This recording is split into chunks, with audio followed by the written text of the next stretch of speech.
Hi, everyone. Welcome to the MLflow hands-on session. In this session, we're going to talk about what MLflow is and how it works. And we're going to see a live demo. We're not going to do a lot of talk, but like more of understanding the functions and what the utilities of MLflow are. And we'll also understand how Databricks is connected with MLflow. And finally, we'll also look into deployment of the models using containers on Azure, right? So with that said, let's get started. So basically, this is a Databricks worksheet, okay? This is hosted on Microsoft Azure. So you have to go to databricks.com and create your account and link it with your Azure subscription or AWS subscription or Google. In this particular case, I have linked it with Azure, as you can see. And that's why you see this Microsoft Azure label over here. Now, having said that, this is basically called as notebook, similar to your Jupyter notebook. It's created on the cloud itself. It's created on Databricks cloud. So it's easier to manage because everything is running off the cloud and it's not like running on your local machine, which means a lot of installations, etc., can be done pretty easily. And as you can see, it looks and feels almost like your Jupyter notebook with all the functions and all the buttons and everything. It's got this magic, commands as well, where you can put some content and you can label as such, etc. With that said, let's get started. So basically, this is the first piece of code where we are creating the Azure ML workspace, right? So these are this is the piece of code you want to run on your notebook. So I'll be providing my GitHub link for the same, so you don't have to worry about it. You can just change some of the settings and you can get started on that, right? So I've already run this piece of code with my subscription ID, which is obviously removed here. So with that, when I did that, you can see that there's a new workspace that is created here, right? You can see that, okay, you can see that the new workspace is created and, everything else is also created, right? Okay, now, let's go to the important piece of code, which is basically MLflow, right? This is where you're creating an experiment, and then there's a bunch of other information and parameters that you need to understand as a part of MLflow, right? Now, for the next 10 minutes or so, we're just going to talk about MLflow. There are 4 components of MLflow, which is basically the model tracking, then experiments and deployment, and finally serving, right? So we're going to talk about step by step, and we're going to keep it very easy so that it's easy to understand, all right? Okay, so as you can see here, this is the first important piece of MLflow, which is an experiment, which is called an experiment, right? So essentially, the way to think about it is this. Let's just say that you've created a machine learning model and you're tweaking the hyperparameters, and then you're trying a different bunch of hyperparameters, and you want to kind of be able to compare them all, right? So the umbrella of that model is called an experiment. So essentially, you created an experiment and you're now running multiple parameters within a given model. Now, having said that, you can also run multiple models under the same experiment. So there is no hard, fast rule that you have to create a different experiment for every different model. But the experiment is more like, hey, I've created this experiment. I'm going to compare the different runs of this experiment and see which is doing better, right? And that's the kind of logic there. So it all starts with that high-level experiment, labeling, right? So once you have created an experiment, then you get what is called an experiment ID. From there, you can actually see, hey, what is the artifact location? Essentially, where will all my MLflow artifacts reside? And this is the link they will reside, right? And these are the different tags that MLflow provides. So essentially, owner ID, source name, whatever, email, etc., etc. Yeah, so this is basically all the different user information that might be useful. This is extremely important. It took me a lot of time to kind of get this piece of code from internet. So very useful piece of code there. Now, so obviously the two most important things of an experiment are experiment name and experiment ID. And we'll see why those are very important. Okay. Now, let's move on to building a model, a diabetes model. So this is a typical, hello world kind of machine learning model. So got it from internet. So we are trying to predict the progression metric based on different, patient metrics like BMI, blood pressure, etc. We're not going to do too much of EDA, exploratory data analysis, in this session. We'll probably cover that in a different session. The focus of the session is to sort of utilize MLflow and see what we can extract from that, right? So this is a typical machine learning model, as you can see here. Now, the small thing, correction I have to make, this is the experiment name needs to match with the one that we've just created. That was the older one, so I'm going to have to input the correct one, which I'll just be doing right now. Okay. Now, this is all I need to do. Now, as you can see in the code, it's all pretty self-explanatory if you're a data scientist, right? So we're just defining the variables, getting the features, and basically doing a little bit of cleaning there. And we're also defining what is the evaluation metric. This is extremely important because evaluation metrics are getting logged or get logged when we run the experiments and do the runs, right? Excuse me. So basically, there's a train test split you want to do. And then once you've done that, you're basically getting your train X and train Y, similarly text X and text Y.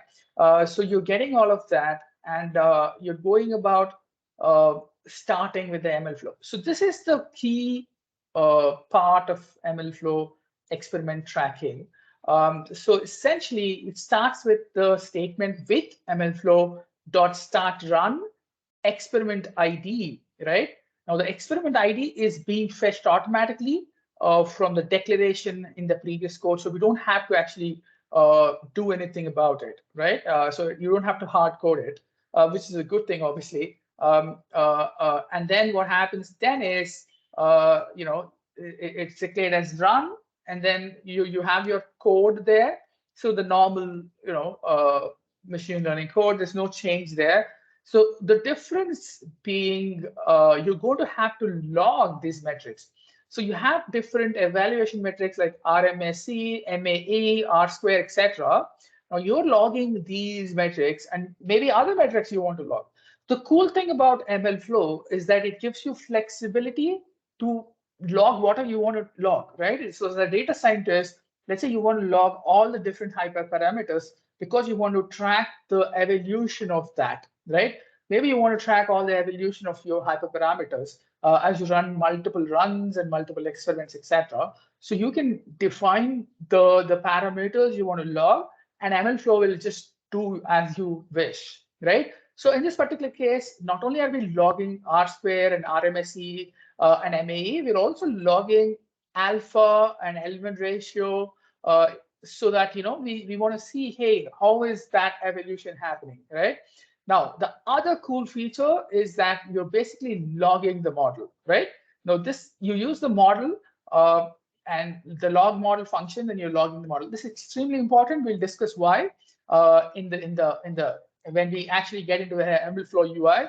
At the same time, we're also defining the model path, so where we want to store this model for that particular run, right? So we're also defining that part so that the model is being stored in a particular place. That is also very important. We're also defining a run ID based on the run info. So we're storing all of that, and we are creating what is called as model URI. So using the model, the runs information, we are creating the model URI. This is also very important. I've run this once, so we will hopefully see some information, but I'm going to run this again to show you guys how the whole MLflow run happens and how the tracking happens, etc., etc. So as you can see, as I keep running this, I've just finished my run. I'm going to run it once again. Please notice that the run ID this time ends in 87. And if I do it the second time, it's going to be a different run ID. And that's the idea. All right. Okay, just hold on 1 second, guys. Yeah, so the second run is finished. And this time the run ID is OOC, as you can see here. Now this time around, I'm going to the experiment tab, and we're going to check what are the different experiments that we have here.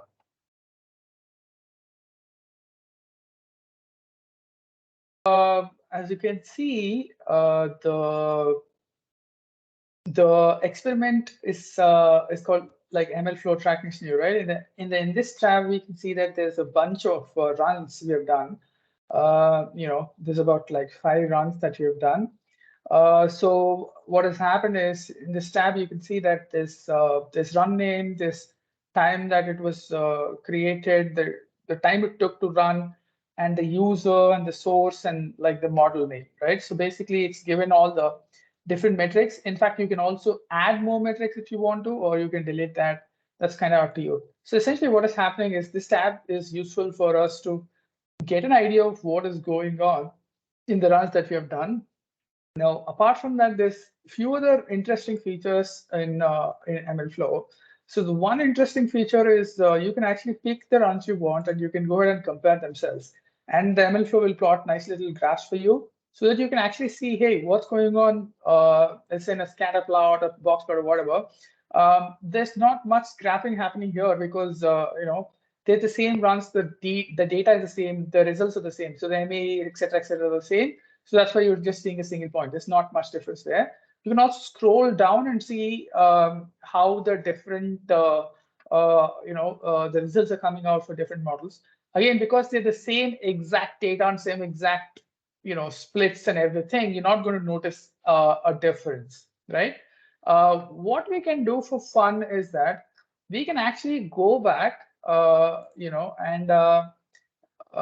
we can run a new run, and here we can take off the seed, right? Here it says random seed, so we can pick a different seed so that there's a chance of getting a slightly different result. Let's try and see for this run if we can get a different run.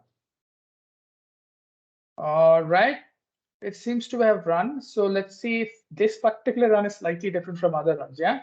So I'm comparing this run, the latest one, with the last 4 runs, and I'm trying to see if there's any slight difference, because, like I said, the starting stage is slightly different from the newest run. Hoping the results will be slightly different. Oh, wonderful! Yeah. So as you can see here, the MAE is very different for the latest one compared to the last three. And the reason is that essentially when we remove the random seed, now what is happening is every time it shuffles and picks the data for training test, it's different. It's picking a different shuffle, right? And as a result of that, you get slightly different MAEs, R squares, or whatever. So it's actually interesting. For the same run, you're now for the same model and data, you're getting slightly different results because the split of training test is different, right? Very interesting indeed. And now I think we can even see that, yeah. So we can see that this is alpha and MAE are different. It's plotting for the different for the different runs. It's plotting, and the results are quite different. Okay. Now, if we go back to I can pick a particular run, and I can see what are the data that MLflow is showing us, right? So for every run, it's actually showing us description, parameters, metrics, what are the results coming at, tags and artifacts, right? Artifacts is basically the interesting things about this particular run, right? So what are the items that we can actually store that can be useful or that can help us in recreation of this particular run? So it so happens that you can see that there's a bunch of information here, almost like a meta tag, and then there's a conda YAML file here. So this is useful for recreating this particular package. So essentially, this can be used by a Docker image to create a Docker image, and then can be deployed in the container, which we'll discuss a little bit later. So there's a model pickle file and the requirement tab. Okay. Now here's something interesting. So this button called reproduce run. So what happens is basically, if I click this button, it's going to reproduce this run.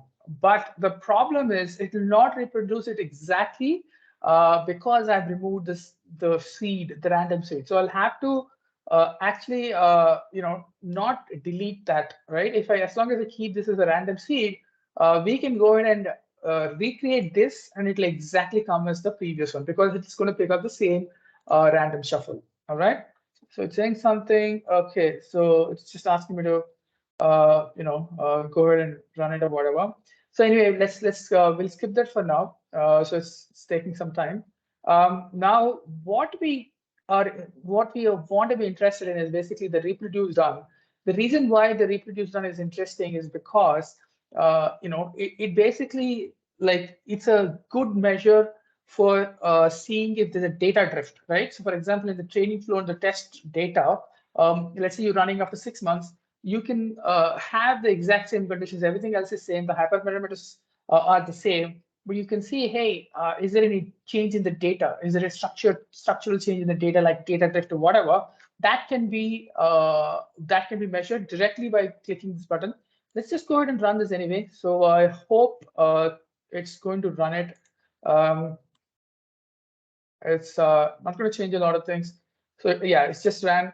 So so you see this, right? I'm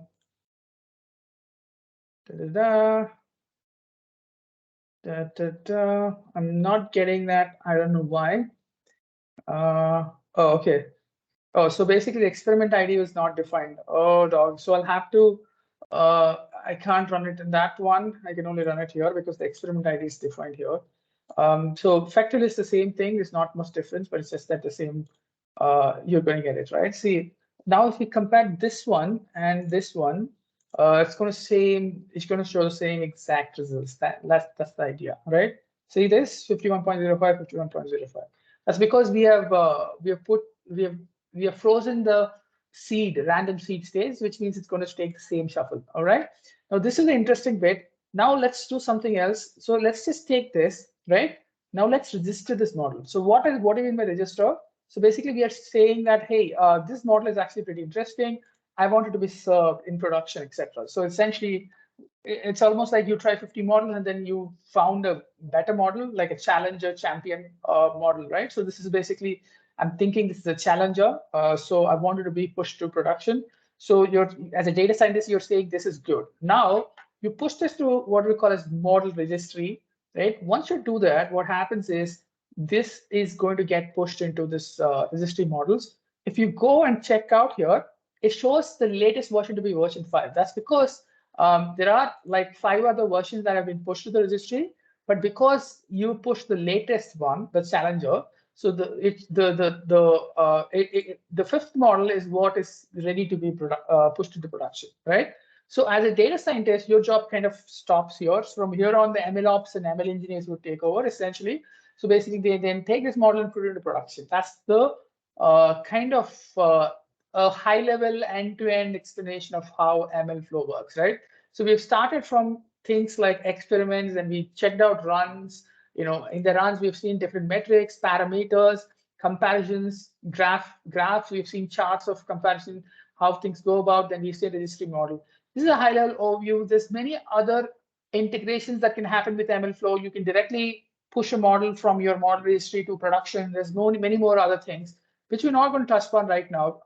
So let's go back to the code. And this time around, we will look at how we can actually basically, we've created a model. It's in the model registry, it's sitting in the model registry, and we have a model URI here, right? So it's a run basically. Now, this can be actually used as we can create an image out of this using Azure. And then from there on, we can actually basically push this into a container, right? So essentially, the next few lines of code, paras of code, is going to talk about how we can build a container and how we can deploy the container, right? So basically, there's a function called MLflow Azure ML build image. If you use this function, then you have to put some parameters like the model URI, where exactly the model is, etc., and other things. what is going to happen then is it's basically going to create an image for us, right? Now let's try this. Okay, so the thing is, this takes a lot of time to run. So I'm just going to leave it here, this here, and then we'll go to the next piece of code, and we'll try to see if this finishes, right? Okay. Now so this basically builds an image. Now what the next step would be, once assuming the image is built, you'll have to sort of basically you want to go ahead and attach a web service. You can basically, the next step is essentially deploy it, right? So basically what we are doing is we are taking this image, we're using ACI, Azure Container Instances, and we're deploying this image. Okay, so once that deployment is done, right, the next part is we can actually check if the deployment is, if the inference is working or not. And how do we do that?